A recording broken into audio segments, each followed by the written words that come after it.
Welcome to LC Screen Talk. My name is Larry, and today we need to talk about race, movie fans. So every year at the end of the year, I do a recap of how race, of how women, LGBT members are all portrayed in cinema, some box office numbers, all that.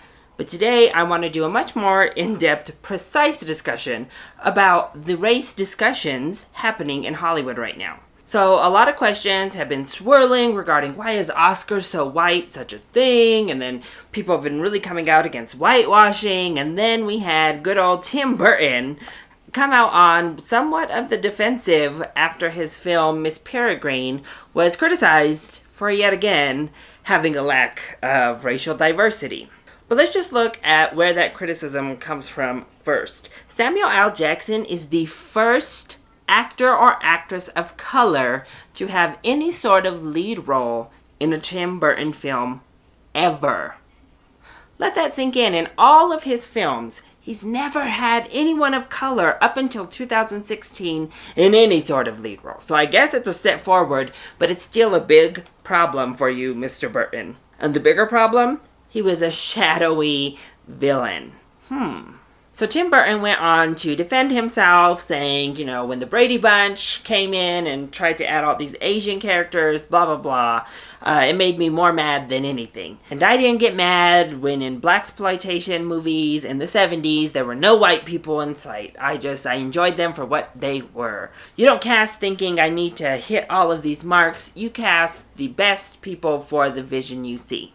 So I take several issues with what Tim Burton says here. First of all, no, tokenism is not the end goal here, but in the 1970s, when the Brady Bunch started to introduce these Asian characters and these whatever other race characters, it was all they could do to get some dang diversity on primetime sitcoms. And guess what? Blaxploitation films were actually a direct response to the fact that there were no roles for black actors in major motion pictures, major television series, major media. So it would be quite inappropriate of you, actually, to feel the need to be offended by there being no white people in blaxploitation films. And I'm going to go ahead and let Tim Burton's last little remark about, you just cast the best person for your vision lead us into really the rest of this entire big discussion we're going to have today. In the perfect world, colorblind casting is ideal. Much like what Tim Burton says, just cast the best actor or actress for the role. That's what we strive for. That's what we hope for. Unfortunately, it's not the reality now, and it's not the reality for you, Tim Burton, because Hollywood is not casting the best actor or actress for the role.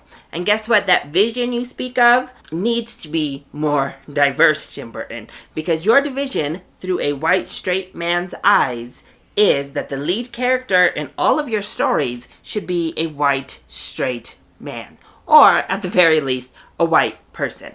Your default, much like most of Hollywood's default, is a white person.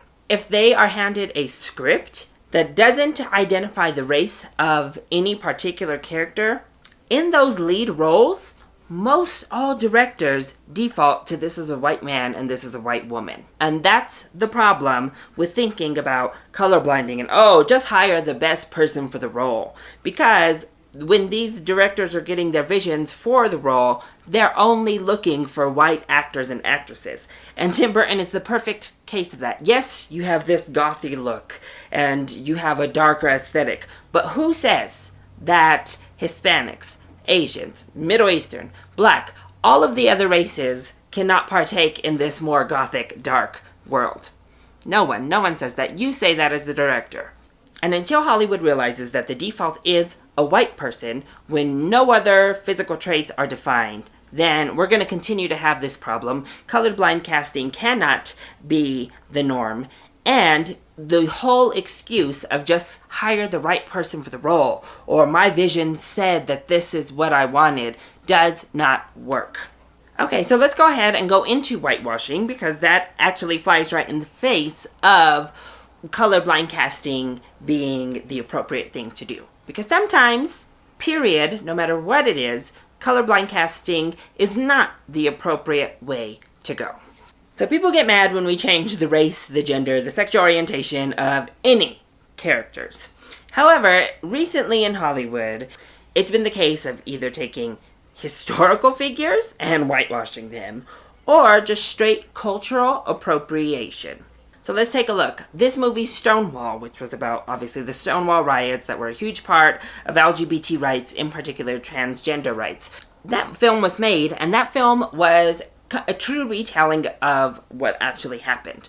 However, the film then decided to take out all of the black people that were a huge part of making that happen. That is the perfect case of just completely whitewashing actual people. And Hollywood did that just last year in 2015. Let's take a look at Pan. Peter Pan is based off of a fictional character. That's fine. Then we look at Tiger Lily. We have a cartoon and several retellings that show Tiger Lily as somebody of native heritage. Well, that can be changed if you change the structure of the story. If Tiger Lily's tribe is changed to something much more Eurocentric, or if the nature of the tribe is changed, then maybe it makes more sense. However, the nature of the tribe wasn't changed. Tiger Lily was still represented with all of the headdressings and the native kind of stereotype cultural appropriation that has been done over time. And all of the background characters that represented the rest of Tiger Lily's tribe were people of color. So that's the problem there. Let's take a look at Exodus. Just complete whitewashing across the board. I know the story of Moses or whatever has been told a million times, and a lot of times it's white people. A lot of times Jesus is depicted as white, even though most of these stories take place in Egypt. Then let's go ahead and jump forward to some current stories, shall we? Let's look at the ancient one in Doctor Strange. Again, this is a fictional character, so they can be changed, and that's fine. However, when you place the story in the middle of Tibet or in the middle of an Asian country, and all of the natives of said country are of that descent, it seems really out of place to just up and decide to change the race of that character. And believe it or not, Marvel, just putting in a little throwaway line about where she came from and her Celtic origins doesn't quite do the trick. But comic books can be adapted, so that one, slightly less egregious. But let's look at another Asian character that's been appropriated and whitewashed recently. That would be Scarlett Johansson's role in Ghost in the Shell. So again, we've taken this Japanese property and used it for an American production. We've cast all of the background characters as Asian people. We'll see how many of them actually speak and actually have any sort of significant role. But in the main role, in the one role everybody's going to care about, let's go ahead and put a white person in there. So we're going to take another culture's stories, another culture's properties, and we're going to give them all of the meaningless roles, all of the thankless roles that don't speak, that don't do anything, that people can't really relate to. But the one main character, we're going to make her white. And then let's look at the Great Wall. Again, we have a lot of Asian characters that look to be represented here. But here's the main problem. This is the classic old white savior story. Right from the trailers, you can already see what's happening here. There's even a line in the trailer of these people have been training their entire lives to fight this battle. But Matt Damon comes in, someone who doesn't seem to know anything about these monsters that are coming over the Great Wall. But as a white man, he's coming in to show these dumb natives how to really fight this fight and save the day. The fact that Hollywood isn't catching on to what a huge problem this is really disconcerting to me. Time and time and time again, they continue to do this same crap. And as we've just pointed out, it's happened at least half a dozen to a dozen times just over the last 2 years and heading right on into 2017 with the same precedent. And what I want to say to myself and everybody out there as viewers, we're making these big uproars on videos like this, on Twitter, on Facebook, wherever the heck we want, but the only way we really send the message is by the dollar sign. And that is unfortunately why Hollywood continues to do this. No matter what we say to them, they're going to continue whitewashing roles and doing whatever the heck they feel like, as long as they're making money. So let's go ahead and talk about Oscar So White, shall we? It's happened 2 years in a row. Some people are just complaining, oh, Oscar So White, blah, blah, blah. The boycotts, everybody just got up in arms about Oscar So White, especially this past year. Again, I'm going to harken back to something that was mentioned earlier in the video. When people try to discount Oscar So White, they simply say the best performances get nominated. It doesn't matter what race they come from. Unfortunately, this year, all of the best performances were from white actors. This argument stands on no ground, really, in any sort of way. First of all, acting and best is completely 100% subjective. You could ask 10, 20, 30, a million different people, and you would get different nominee lists on who turned in the best acting performances that year. Secondly, that argument doesn't hold up when you look at just how many actors and actresses of color were in important lead and supporting roles in films that year. That surely narrows the pool on who's going to get nominated, because guess what? The actors and actresses of color aren't getting hired for the roles. Next, we then take a look at the Oscar voting body. So, after 2 years of outrage and anger, the president of the Academy decided to appoint a big, diverse group of people. A lot more people of color, a lot younger people in. But primarily, even still, the big majority of Oscar voters are old, white, straight men. These old, white, straight men aren't going to be going to see films that are black films. They're not going to be seeing these other diverse films, unless, of course, it's about slavery.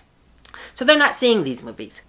Furthermore, when they do see these films, they don't necessarily relate. They don't relate with the characters. They have a certain block up against the characters in these movies, especially when they aren't playing slaves or maids, as Viola Davis said.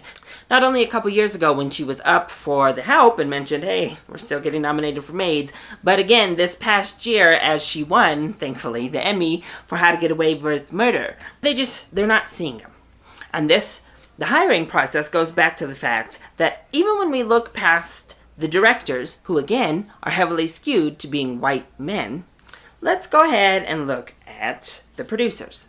Let's look at the executives in the studios. Let's look at all of the people who are funding these projects, who make the final decision on what gets lit and what gets thrown in the trash bin.